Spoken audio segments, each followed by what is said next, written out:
So we're recording this meeting so that if you still would like to view this again, or if you have friends who would like to see Marie speak about this wonderful book, you can tell them that it will either be on the Facebook page for Syosset Trending or the Syosset Library's YouTube page. But without any further ado, I'm going to actually introduce Marie in a second and Evelyn, but let me do some housekeeping rules before we get started. This is a fun, friendly event. This is in webinar mode. Man, I always get tripped up at this point. This is a fun, friendly event. We are holding it in webinar mode, which means that the only people who can share their screen and their mic are myself, my coworker Evelyn, and Marie Bostwick, our guest. You may engage with Marie through either the chat or the Q&A function, which is in the below you in the Zoom features. I'm putting a little hi there. If you have a question or a comment for Marie, we will address it to her and she will answer it. However, as I was saying, this is a fun, friendly event. So any semblance of hate speech, racism, abusive language will have you removed from the meeting, which we are not here for. We are here to listen to Marie talk about her wonderful book, which is, there we go, The Restoration of Celia Fairchild. So I'm going to let Evelyn Hershkowitz introduce herself, and then we'll turn it over to Marie. Okay. Hi, everybody. I'm Evelyn from the Reader Services Department of the Syosset Library. And thank you all for joining us. And we're very happy to have with us the special author, Marie Bostwick.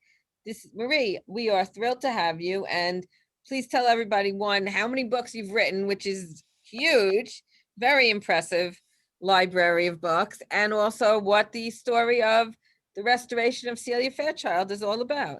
And thank you for joining us. Well, I'm glad to be here. Thanks so much for having me. Gosh,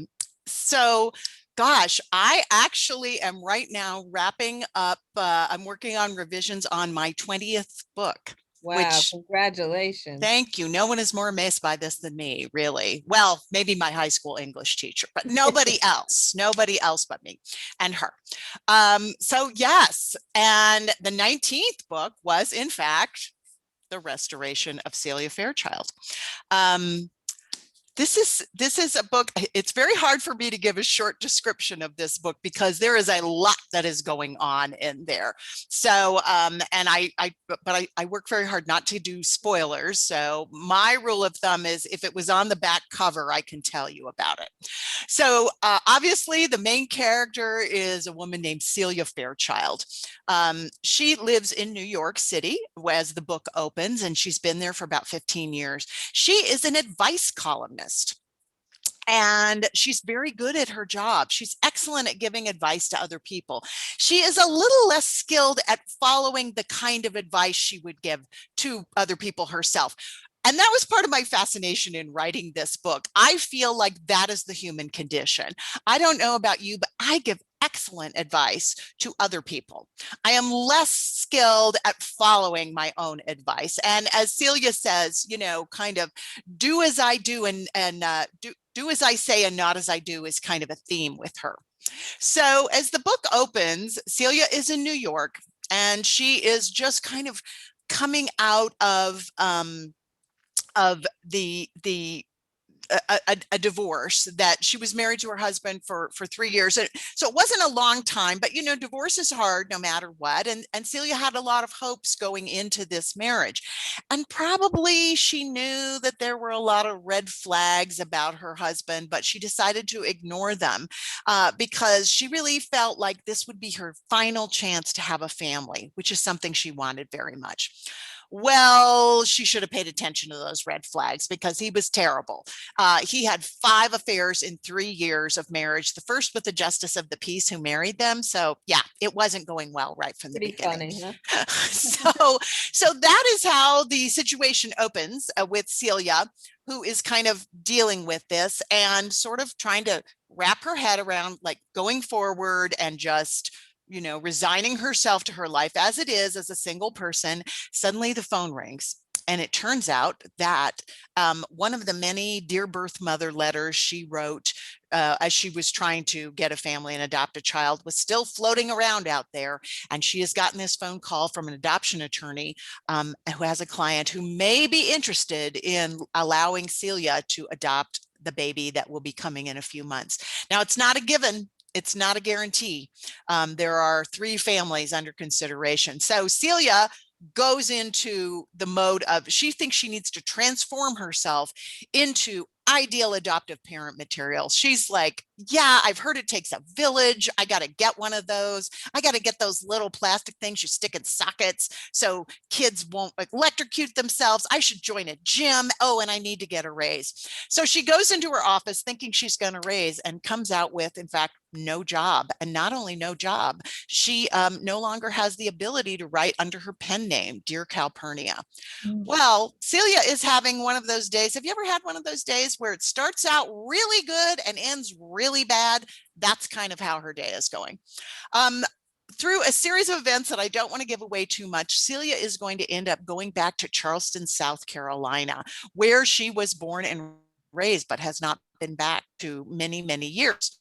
And this journey is going to really take her on that road to restoration. Celia thinks that she needs to be transformed into somebody else. The truth is, she just needs to find the person she always was. And going back home is going to help her to do that. So that's kind of a basic thumbnail, a little bit about the book. I would love to take questions or comments. I am very open and honest about things. You can ask me anything at all, with the exception of my age and how much money I make. But other than that, fire away, my friends. We already have something in the Q&A. Great.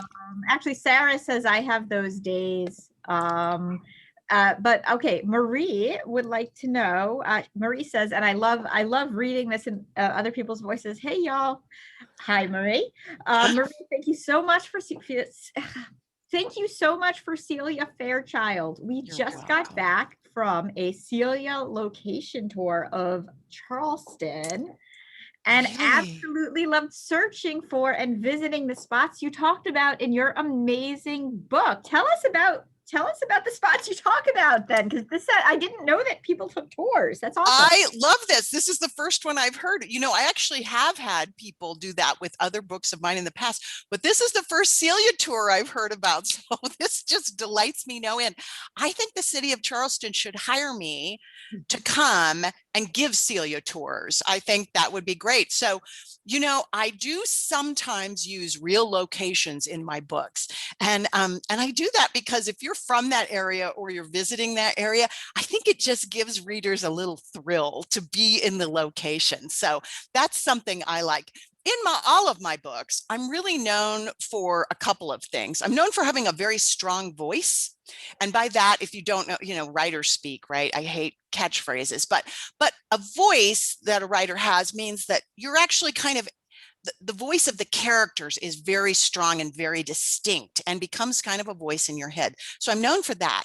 The other thing I am known for is really putting my readers in a place and having a very vivid sense of place and choosing places that are almost, in fact, become a character in the book in a way. And Charleston is certainly one of those cities that has such a distinct personality that it was a real pleasure to be around. But I did use some real locations. I talk about different neighborhoods. Now, Celia's house I kind of invented from my mind, and I actually modeled it on a home I found in a different neighborhood, but I put it in Harleston Village, which is north of Broad. I've been to Charleston many, many times and always loved it. People have said, why, Marie, did you choose to set a book in Charleston? My answer is like, if you're a writer, how could you not want to set a book in Charleston? It's just the most beautiful city ever. But I went back and I spent a lot of time really just walking. I walked miles and miles and miles. I think there was one day when I walked almost 20 miles just because that's the best way to see any place to really get a sense of what a city is like. So I went around trying to find Celia's neighborhood, decided on Harleston Village. Of course, the neighborhoods south of Broad are the most famous, but that's where the rich folks live. And I didn't think that was Celia's background. She's sort of from a middle class background. So, but I put restaurants in, a lot of them, because if you, well, A, I'm a big foodie, and B, if you go to Charleston, I think there is the largest per capita number of amazing chefs in Charleston, South Carolina, than any city in the country. So I ended up talking about restaurants like Fig, which is amazing if you can get a reservation. I never managed to. In Daco, that was actually, I told a story in the back of the book where I talked about a night that actually, I had 2 dinners back to back trying to decide where I was going to set this scene. So that was in Daco. I talk about Pugin's Porch. So yes, there's lots of places that I sort of take my readers. So if you enjoy an armchair journey, Celia Fairchild is a great book for that. Oh, and I'm not good at short questions. This is why I don't have a television show, because I don't do sound bites. So, but No, that's totally fine. We okay. I I just talk and talk and talk and talk. Because you know what? When you sit alone in a room for many hours a day with the imaginary people, and then you have real people, you do tend to talk a lot. So anyway, next. all relate to that after the last year. And I think we've all sat in a room like that. There's a lot of really awesome comments. I'm trying to re-enable the chat, but for some reason it's not letting me. So if you have just a comment, drop it in the Q&A as well. Do you want to take, I'll ask one Go ahead. question. So since you took the book and first started in New York and then Charleston, have you lived in New York also? I have Or just not lived lived, there? I have not lived in New York, but I lived in Connecticut for many, many years. Okay, And you were so, you know, I was, train right away. your neighbors? yeah, I was a train ride away. So I spent a lot of time in New York, and I have a lot of friends who are New Yorkers. I'm not really a city person, but I have set, you know, a fair number of my books in urban locations, because I think that's people's truth too. So, but New York is a terrific city, but Celia really needed to go home. Marie says, yes, please. I'd love your tour Charleston with you. Excellent restaurant suggestions, which I know you touched upon, and that it was the perfect location for your book. Maria, you mentioned this a little bit, wants to know if you visited Charleston to research. Yes, I did. And as I said, you know, I think I first went to Charleston maybe, I don't know, probably more than 20 years ago. I have been married like 300 years, and my husband and I have had something like 24 addresses in that time. I have lived in 8 different states, and one of those states was Georgia. So I lived in South Georgia in a place which looks like Albany if you see the word, but if you live in that place, it is called Albany. So I lived in Albany, Georgia, which is a short drive from, you know, from Savannah and Charleston. So that's where I really first fell in love with those cities. And I actually debated whether or not I would do Charleston or Savannah. I think I could have said it in either city and it would have been wonderful, but Charleston, I don't know, there's something about it. I'll have to put that on my list. Haven't been there. Oh, you must. It's one thing, you know, as the book, The Restoration of Celia Fairchild, right? There's a lot of clues. It's sort of a play on words in a couple of ways, because of course, this is about Celia's personal restoration, but she is going to inherit a house which is in need of restoration. And Charleston is a city that has always sort of been at the forefront of the historic restoration movement. They take this very seriously. They practically invented it, maybe them in Williamsburg, Virginia. And even back in the 1680s, when the city of Charleston was first chartered, they had a motto, which I should write down because I never can remember the whole thing, but it's something like she values her, what was it? Her, you know, her people, her traditions, and her buildings. That was fascinating to me, that in the 1680s, these people understood that the buildings that they were in were really intrinsically linked with who they were, their culture, their history, and they found them valuable even then. I just think that was such a I looked it clue up. to I who looked it up. Charleston is. Ah, thank you. Okay, it says. I this- love hanging out with librarians. Librarians I go was to the just about to research. say it's like either people love it or they're just like, she's just gonna look everything up. But Oh, that's totally love it. okay. She guards her temples, her customs and laws, is what it says. Ah, okay. Her temples, her customs and laws. All right. I had read one somewhere that actually said the word buildings. It might be that might be an update of it because it looks like it was written. I mean, unless I'm 100% wrong on this. It says Aids Morris. I can't read this language, but that could be. It could be an update. Very interesting. Well, and temples make sense because Charleston, its nickname is the Holy City.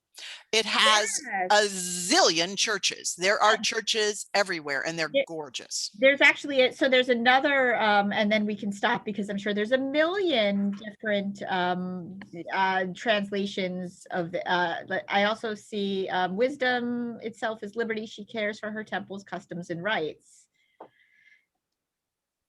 Temples and buildings, yes. Linked. Yes. Yeah. I know. I had seen somewhere that said buildings, but in any case, Charleston is a city that had a very strong sense of itself from early days. Charlestonians are very proud of their city, and rightly so. Yes, very much so. Okay, I have a question here from Sarah. She wants to know what made you want to make Celia an advice columnist? Because I love advice columns. I am a huge fan of advice columns. I am fascinated by advice columns, probably for some of the reasons that Celia talks about a little bit in the book. There's a certain level of prurient interest in people who read advice columns and a little bit of self-satisfaction, probably. You're reading this thing and you're like, okay, my life is a big train wreck, but you know what? It's not as much of a train wreck as that guy. So you can feel a little better about yourself. But I have read advice columns for a long time, and I was kind of fascinated by the idea of, people who sort of have all the answers, right? But it made me really wonder, because as a writer, I'm continually asking questions about why people do the things they do and are the way they are. I mean, if you're a writer, you're really kind of a sleuth in a way. You're always looking for the answers. And I just thought, they seem to have it all together, but really, do they? Does anybody have it all together? And that's kind of where the idea of the character of Celia there were many, many parts of that, but that was as far as the advice columnist part. Do you know any advice columnists? No. I mean, I give advice all the time. And I think that's part of it too. So before I was writing full time, one of my many jobs in the past is I was in pastoral ministry to women. And, as a pastor, you do a lot of counseling and you do give a lot of advice. And even before that, for reasons which are unclear to me, people tell me their stuff. People have always told me their stuff. And I don't know, maybe I just have a face that looks like I'm trustworthy. Maybe I'm a good listener. I'm not sure what it is, but I will never forget a day. This was many years ago. I had moved to a new town. I was getting a pedicure. There was this, the manicurist was like working on, and she was telling me like all the intimate details of her life. And we'd only just met. I mean, I'd never met her before. And all of a sudden she looks up at me. She's like, I don't know what I'm doing. I never tell people my stuff. And I was like, that's okay. Don't worry about it. It happens to me all the time. But really, yeah, you should leave him.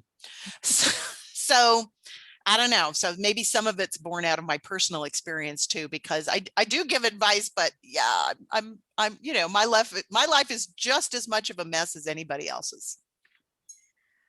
So you said you've lived in 20 different addresses. Is that what you just told us? More than, yeah. More than 20. Okay. So have you done home renovations like you've had Celia do? So many. I cannot even tell you. And the home that you see behind you right here, I designed this house. Wow. So my husband and I built it. So I have built some houses from scratch, and I have done a ton of renovations. In high school, I took 3 years of architectural drawing, and it turned out to be the absolutely most useful class I ever took in my high school career. Like, probably I've used it more than anything. So I have, I'm not an architect, but I can get my way around a blueprint, and I can draw out a sketch enough that I can give it to a proper architect, and we can come up with a design. And I understand which walls you can knock down and which you can't, and all that kind of stuff. So That's great. We Marie, have a question in chat. oh, we have one in chat? It was just there a minute ago. Oh, there it is. Gosh, okay. I don't know how come chat wasn't working. Now it's working again. Okay. If you want to get that, I'll get Marie's next comment. Okay, Linda says, can you tell us about your education and how you got started in writing? That's a super long story, and I'll try to give the the short answer. I got a bachelor's degree in communications, Okay. at least partly because there was no statistics course required for that at my college, but it turns out I was quite good at it, and it is one of those degrees that everybody thought would be an easy one. So I remember my freshman classes were in the giant auditoriums that were stacks and stacks of people, and the professors definitely wanted to weed people out. So during the freshman year, those introductory courses were so hard. They were so hard. There was a book, it had a green cover. It was by a guy named Borman. And for a book about communication, it was the most obtusely written text you could possibly imagine. It made me, I used to have bad about it. And I remember that one of my classmates was we were all just dying over this book because it was just horrible, actually tracked down the author and called him up and was like, okay, what do you mean here on page 197? Because it doesn't make any sense, kind of a thing. So anyway, but I got through, and after that first year, there was only like about 20 people maybe in my major, in my class. So so communications. I also did coursework but did not finish a master's degree toward a master's of divinity degree. I didn't finish that, but I did go to seminary. And the rest of my education is just writing and writing and writing and writing, honestly.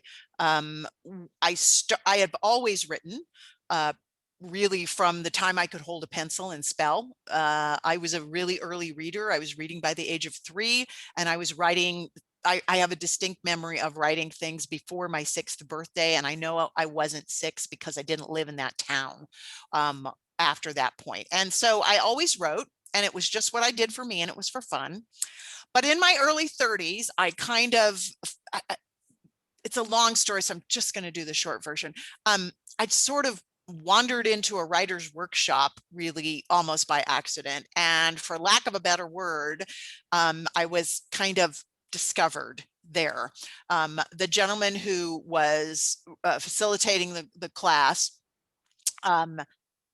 pulled me aside at the end of the week and said, so what have you published? And I went, no, I'm not really a writer. And he just kind of pushed me and said, well, you've got to, go to graduate school. You have to do this, you have to do that. You have to become serious because you're a real writer. And I was living in Mexico City at that time, and I had just given birth yet again. And so I was like, yeah, no, I'm not a writer, and I can't go to graduate school because, I live in the third world and I'm breastfeeding. So that's not really going to work out for me very well. Anyway, he kept pushing me, and none of what he was suggesting was going to work with me, for where I was at that stage of my life as a mother of 3 little children living in a foreign country. And so he finally said, well, I guess I'll just have to teach you. He was the graduate director of the graduate writing program at Colorado State University. And for 3 years, he became my teacher. And this was before the interwebs. So we actually sort of did a correspondence course, which basically amounted to every month I would write a short story, and I would mail it to him, physically mail it to him, because again, no interwebs. And he would you know, give me his comments and go back. And I did that for 3 years. And then one of my short stories got longer and longer and longer. And about 70 pages in, I realized it might be a book, which was a little terrifying. And I spent 4 years writing that book, which turned out to be Fields of Gold. But when I finished it, I put it in a drawer for a whole year and pretend that none of the previous 7 years had ever happened, because I was just terrified it would be rejected. And I put so much of myself into it. And by that time, my 40th birthday was kind of looming. And, you know, those birthdays with the zeros behind them, we call them the speed limit birthdays in our family, are just so good for clearing the mind. And I finally came to the conclusion that never knowing what might have been could not be worse than being rejected. So I started sending out the book, and yep, I collected tons of rejections, because that is what happens. But eventually somebody said yes. And that was my first novel, Fields of Gold, which was released in 2005. Very nice. I love speed limit birthdays. I think I am I'm going. having one this year. Yeah, I'm going to start Yes. using that. You're having one this year, Evelyn? I am. Oh, Congratulations. You know, it's funny. I was just yesterday, I was getting my nails done, my nail tech, who I love. And all of a sudden I found myself sort of saying, and I've known this girl like for years, I think maybe, you know, I think you're ready to date, because you're like, and I said, you know, it's so weird, Carly, I've known you all this time, but I've never really said that. But I said, I think you're throwing this vibe off, like you're ready to quit your second job and you're ready to date. I think you should just do it. And then all of a sudden I went, wait a minute, how old are you?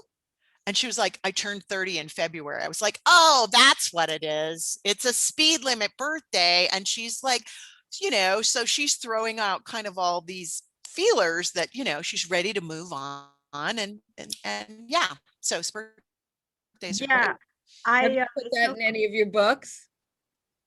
Speed limit You birthdays? know, I don't think I don't know if I have. It's Well, you sometimes have it's to. You have yeah, I to think I put probably that. should. Sometimes it's very I do kind of have oftentimes characters who are at an age where they're like, oh my gosh, I need to, you know, get married or have a baby or finally do the job. But I don't think I've ever used the speed limit word. It's just it's a family thing, I think. I think my mom invented it. Oh, it's so funny because and then we have some comments in the Q&A. But when you talk about, you know, speed limit birthdays, and yeah, I mean, I turned 40 about a year and a half ago, and I was totally cool with it. And then like everything after 40, like passing that speed limit, I'm like, oh, this is happening, isn't it? But I remember when I was 25, for some reason, I kept joking that I was having a quarter life crisis, because I guess, like, you know, You don't get to do it. No, not at 25.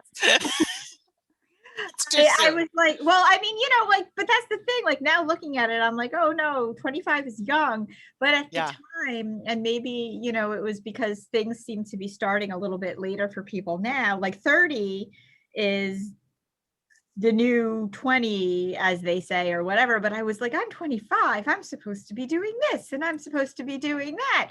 But Yeah. now I'm just like, oh, you poor 25, you sweet summer child. Oh no, How are you? you could not pay me to be 25 again. No. Um, Marie says, absolutely loved Calvin, really hoping there's a sequel. Well, if enough people buy enough books, I'm sure that my publisher would be only too thrilled to have me write a sequel. It's really kind of up to them. Truthfully, I wanted the book after this to be another book, but you know, a publisher is in business, and so they really got to know if a book's going to go before they decide if they're going to, you know, do another one. So I don't know. We'll see. I'd love to write another one of these books. And yes, I agree. Calvin is, I don't do this very often. Calvin is actually modeled on my best friend, Mark. And if you read the dedication, I dedicated the book to him. So those sections of the book when Calvin and Celia are conversing were some of my favorite parts to write, because it was so easy. Now, I want to make it clear. My friend Mark is Mark and Calvin is Calvin, but they share some personality traits and the fact that they're just really great friends. Every girl should have a Calvin. That's my feeling. Let's see. I saw another question. Oh, that's funny. We were talking about this earlier. Sarah says, "Did you restore that antique phone? Does it? It doesn't work, does it?" It does not work. And that antique phone, in fact, was in my husband's grandparents' house when he was a little boy. So it came into our possession about I don't know, like a year and a half ago. And it's an absolutely pristine condition. I'm sure it probably would work if you could hook it up to something, but you know, it doesn't certainly. Technology would not allow that to work. Yeah, it probably would not. So, but it is cool, isn't it? Yeah, it's beautiful. So Very is the fireplace behind you. Your Thank whole you very scene much. behind you is beautiful. Thank you. Would There's a you lot of bookshelves, as you can see. We're very big on bookshelves. Good. Your bookshelves are so neat. My bookshelves have books resting on more books, and Oh no, we are very careful about, yeah, no, I'm a little we're a little OCD in our house. Things have to be very tidy. I think, and especially because as a librarian, I have so many books. I don't know about your house, Evelyn, but my house, my books are. I've got books everywhere. No, we have in this house, there's basically bookshelves in every single room. Mhm. So when we moved here from Connecticut, we downsized quite a bit, and that was fine. But I told my husband, I will do this, but I am not leaving my books. I am not leaving my piano, and I am not leaving my fabric. And I am not living in a house that is not as nice as the one I have now. If you can make that happen, good. So what he finally did was he was like, why don't you just build the house you want? So I did. Wow, lucky you. Would you ever write like a nonfiction book about building? Like, I don't know. I don't know that I think I'm an expert enough on it to really do it. I'm a big fan of a lot of you know, I am really anti-wasted space. So, and a lot of that influence has come from, I never know how to say her name, but is it Sarah or Suzanne Sakana? Anyway, she wrote a book called The Not So Big House and Creating the Not So Big House. And that has really taught, and she wrote, I think she was like way ahead of the curve on that, but she really taught me a lot about how to design spaces that are functional and are the right size for what you actually use. You know, like nobody, so often I'll see a primary bedroom that you could land a plane in. And it's like, how much time are you spending in that bedroom? And what are you doing in there, honestly? So we have never had giant primary bedrooms. They're perfectly adequately sized, but they're not bigger than that.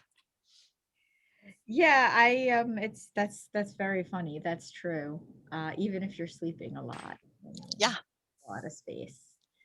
Um, yeah. So, are you working on another book now, or are you sort of taking? I'm always working on another book because I have no other skill set. So, you know, this is somebody the other day was asking me something. I can't remember the question, but it basically made it sound like this was a hobby.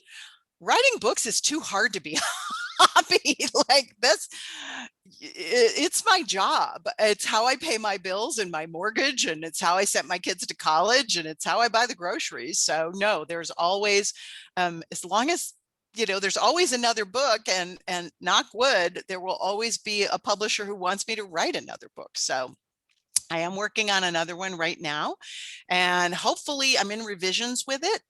It was a little tough during COVID, I got to say. Some people found COVID really helpful for writing. I was not one of them. So it's I'm actually behind my deadline for like the first time ever, but my editor has been great about it. And I think when I finished the draft, I was like, I don't know about this one. And now I'm finally at the point where like, nope, it's going to be good. It's going to be good. So I'm still working madly on that. And the working title of that book is Esme Cahill Fails Spectacularly. Oh, So, and I have no idea when it will be out because I haven't finished the revisions yet. So we'll see. How do you come up with names for your characters? I kind of pay attention to names, and there are certain, I do tend to like names with a good strong vowel often. I don't know why. Esme Esme was something that had been floating around in my head for a while. I was actually originally I was gonna have a character who had a van that he called Esmeralda. And one of my guy friends was like, no guy is calling his van Esmeralda. And then I was like, well, Esme, it could just be Esme. And then I was like, oh no, I want to do my main character. So I just sort of pay attention. I think a good character name is something for a main character is something that's it's familiar enough, but still unusual. Like it needs to be pronounceable. I don't read Russian literature because the names just stymie me. I can't stand it. I'm sure they're wonderful, but everybody has 5 names and they're unpronounceable. And I just get confused. So, but at the same time, you want something that's a little bit different, so yeah, I do. One thing I do, it's kind of dumb, but like if I go to like high school graduations or college graduations, I save the programs because there's usually some really good names in there. So this was your second book that came out during the pandemic. How was promoting your books? Well, actually, did I have, no, I think it's only one. I think only one came out during the pandemic. Sorry. Okay. No, it's okay. I mean, it's fine. It was challenging for sure. I do think that, every cloud is a silver lining. I do think that some of the things we learned about Zoom and how that can work are going to be with us. And in some ways, I really welcome that because I got to tell you guys, touring is hard on this poor old body of mine. I have done so much touring over the years, and I cannot tell you the number of times I've woken up in a hotel room and not known where I am. And that's a very disconcerting feeling, especially for somebody who writes a lot of books about home, because I really do love being home. But at the same time, there's nothing like a live audience that's in front of you. So I think I was one of the very first authors who actually got out there and had a real in-person tour. And we were very careful. I probably had, I think we had like 30 stops scheduled. We just went ahead and did it. Well, as we got closer, more and more of them pivoted to virtual, pivoted to virtual, pivoted to virtual. But I still ended up doing about 10 or 12 in-person events, especially in the South. And I was just really careful. We had protocols and, we made it work. I was very impressed with one particular library in Alabama. I was a little bit concerned about that because Alabama just hadn't had a great reputation. I couldn't afford to get sick and I didn't want anybody else to get sick. And so I called the librarians and said, how's this going to be? They were amazing. They actually built basically a plexiglass huge screen and I was behind it.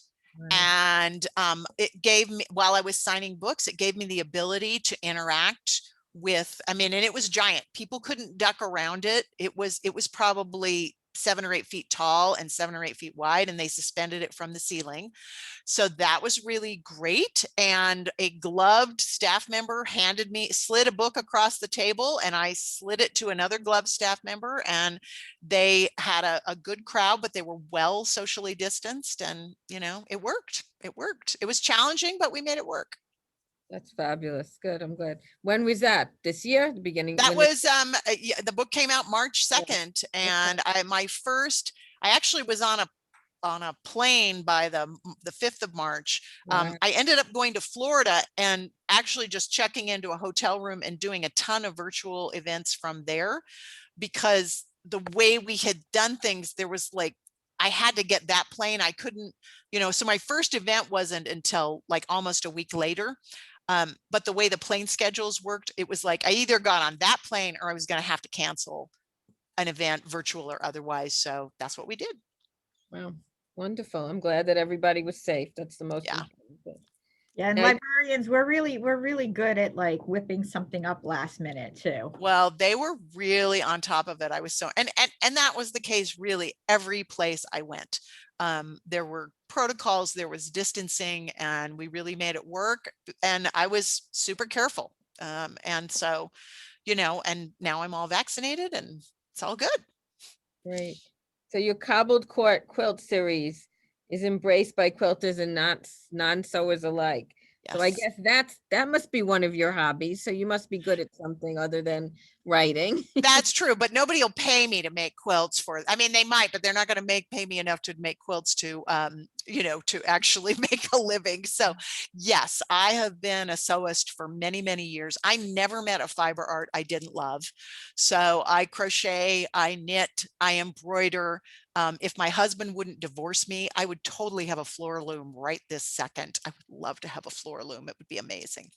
But quilting is probably my primary fiber art. I've been doing it for a really long time.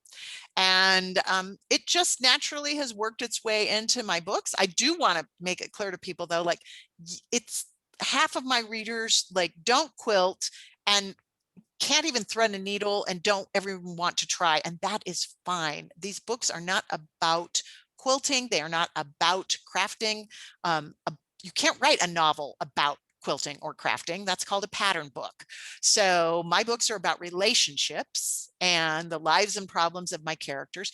But what I do sometimes, often with crafting and quilting is sometimes it's a metaphor. Because, in a quilt, right, what do you have? All these scraps.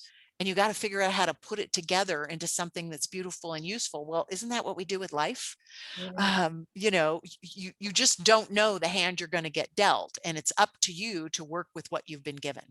But I also use it as a means of getting a very diverse cast of characters. There we go. It's still early here. Cast of characters into a room together in a way that makes sense. And that's been something that's been reflective of my own life. I have so many friends who would not be my friends if it weren't for quilting. That was the thing that brought us together. And that can work for any hobby, right? I mean, apart from, when I was a young mom, I made a lot of my friends because they were the other moms at my kids' school. But when I took that out of the equation, the places that you meet people are often around your interests. So, guys who like trains, model trains, other guys who like model trains. And so that's how I use it in the books. And I think it's very effective. Sometimes my books are more quilting or crafting heavy than others. I won't put it in there just to put it in there. It has to be organic. It has to make sense. It has to serve the story and it has to serve the characters. Let's see. Oh, Sarah wants to know, actually, Sarah has two questions. Do you have a favorite character that you've written, and do you sell quilts? I do not sell quilts because nobody would ever pay me enough to make it worth my time.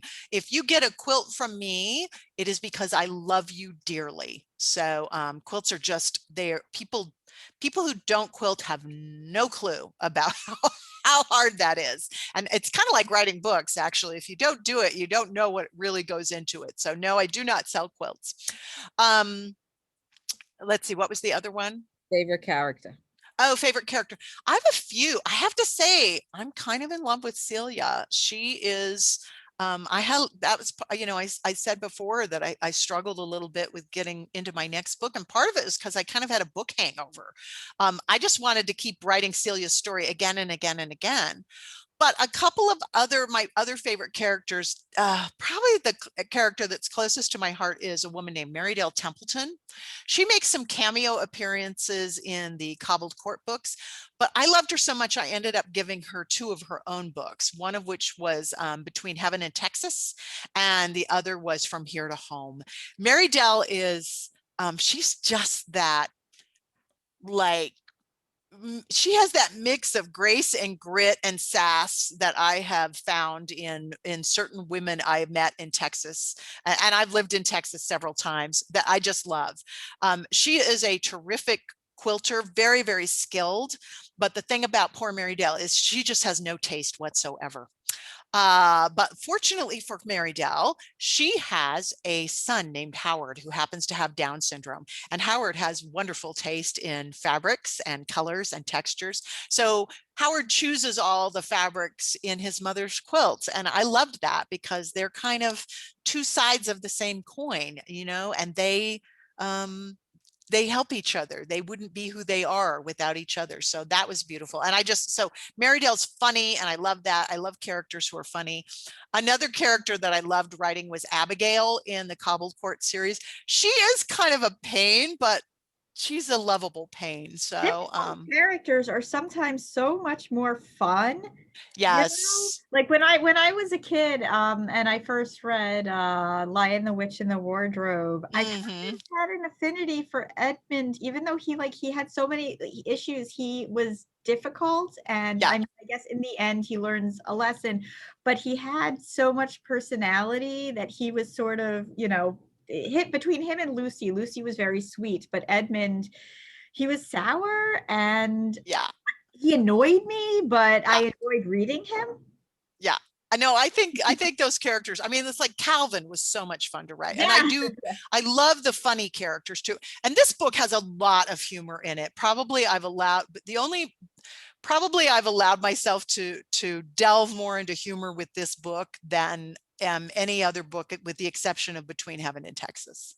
So they're probably on kind of an equal level. But at the same time, I love a book, like I want to have all the emotions. So sometimes people is like, oh, it's a funny book, therefore it's just a light book. That's not true. I really strive to write books that are worthwhile, that make you think. I firmly believe that a book can be entertaining and amusing and intelligent all at the same time. Those three things are not mutually exclusive, and I think sometimes people think they are. Well, on Goodreads, your book is getting such high praise, and people are just loving it and they're all saying it's a great book right now for the pandemic. It's just a nice story, funny story, and everybody on Goodreads is loving it. Now, one quote I want to just mention, because it's one of my favorite authors, Adriana Trigiani. I knew this was coming. Love her, loved Audrey. Oh, she's so great. And Adriana are. She said, the restoration of Celia Fairchild with warmth, heart, hilarity. And I can't read. Oh, Bostwick dazzles, she says. That's what she says about you. So that was a pretty happy day for me when that quote came in, I gotta say. And I love her work too. My favorite is Lucia. Her work is great, and I love watching her on Tuesdays. She has a wonderful. Yes, she does, and I got to be on it, which was a total thrill. So did I. And I just love her. She's the best. She's the absolute best. So great. Yeah, it's great. It's great. Now do you have a blog, I believe? I do. I have a lifestyle blog that's on my website. My website is mariebostwick.com, and my blog is called Fiercely Marie. I started it originally. I started it a few years ago, and it was separate. It didn't live on the blog, and it was called Fierce Beyond 50, because I just felt like I had a lot to say once I reached suddenly you reach your 50s and like there's people saying, all right, well, get off the stage. And I was like, I just got here and no. And by the way, I've never known more than I know right this second. So no. And so I started writing this, but then the funniest thing happened.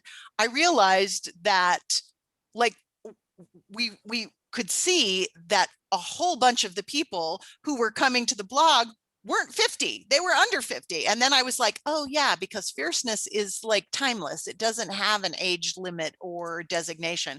So we moved it there. There's a lot of recipes on there, but I just blog about the things that I love doing or thinking. And sometimes I give some advice. So I'm trying to think, there was one, I do a lot of crafting things, travel things. Maybe there'd be something on like advice about how to be a good mother-in-law, how not to be bossy, which I think is a problem. And I'm trying to remember, I just wrote one, oh my goodness. Well, that was, more advice driven this week, but yeah, we have a lot of fun with that. I post twice a week and it's fun. You are a very busy woman. I am a very busy woman. Marie in the chat says, thank you so much, Marie. Marie to Marie. Thank you so very much, Marie, for bringing us such joy with your books. Oh, thank you. Well, it makes me happy to hear that. what do you like to read? Oh gosh, I read everything. It's funny. The longer I'm a writer, the more writer friends I have. So I tend to like read a lot of my friends' books naturally. And I do read a fair amount of what is stupidly called women's fiction. I don't like the phrase women's fiction. I understand why we have the designation, but there's nothing called men's fiction. So it feels a little pink collar ghetto to me, if you know what I mean. So, doesn't, but I do read a lot of that. I also read a lot of classics. I love historical fiction. I'm reading something all the time. I usually have, and I don't read one book at a time. I usually read several books at a time. So some of the books I read over and over again. One of my all-time favorite books is A Tree Grows in Brooklyn by Betty Smith. Everybody knows about that, but a lot of other people like don't know that she wrote other books that were also very good and well worth investigating. So if you haven't checked out Betty Smith's other books, you really should. One of my favorite books is The Group by Mary McCarthy. I read a lot of Edith Wharton. Anything by Dickens, by Jane Austen, by Anthony Trollope, love all those guys. And I've just been rereading for like the 5th time. I do tend to reread books I love when I get in a dry spell. I'll pull out something amazing. And so I just this week once again finished The Ginger Tree, which was by Oswald Wynne, which is an epistolary novel about a woman who it's at the turn of the century. She's Scottish and she goes to China just after the Boxer Rebellion to marry a guy she really doesn't know that well. So it's a kind of a life saga, and that was wonderful too. So lots of everything. Oh, very cool. This has been so much fun. It's been fun for me too. Really, you've been like super fun. And I had a question and now it's completely, oh, right. Have you read Dodie Smith's books? Dodie Smith wrote I Capture the Castle, but she has a very long catalog of books that most people, other than 101 Dalmatians, those are the 2 books she's known for, but she has other great books too. I have not. And you're like the second person this week who has mentioned her. So clearly this is a sign that I need to go there. Yeah, one thing that because I've read a bunch of her books when I was younger, and one thing that I noticed about her books, she wrote a long time ago, but some of the themes that come up in her books, I'm like really genuinely surprised. They're very progressive and like for the time they must have been absolutely like scandalous, and like, oh my God, like what's she writing about? But during this time, she writes really, really good books, and like the characters are all very interesting. And I believe other than I Capture the Castle and 101 Dalmatians, which by the way, I think Cruella comes out next week. Today. No, I think it's today. Oh, is it today? I have feelings about that. I don't think she's stylish, but I don't think every evil villain needs a backstory. I mean, come on. But Dodie Smith's books are absolutely fabulous. I hope somehow they come back into publication because I think more people should know about them. He's like one of those lost classic authors, I think. I will go on a search because it is. I mean, like I'd never heard her name, and you're the second person in probably the space of a week. I recommend if you're able to get your hands on a copy of it. I think it's called It Ends in Revelations. That was one that really surprised me. Okay, all right, good to know. Evelyn, do you have any other questions? I just think this was fabulous, Marie. Thank you. You're a wonderful, bright, shining light. It's wonderful speaking to you. Well, thank you very much. And, librarians, you're the best. I probably would never have been a writer if not for librarians. So you guys hang out in the library when you were young? Oh, yes, although, and I was terrible. Now, back in the day, there was the children's library and I was forever sneaking over to the adult division because I was pretty sure that the good books were over there. So, I was definitely a library kid. So thank you for all you do, guys. I know it's a hard job. Evelyn you. helps the librarian. Evelyn, you were like a junior librarian when you were. I at was the- Oh, School, I used to help the librarian, yeah. That's that's how much I loved adorable. it, yeah. Yeah, yeah, that's wonderful. It was a fun Well, time. thank you, my darlings. Is we got Thank everybody's you. questions answered?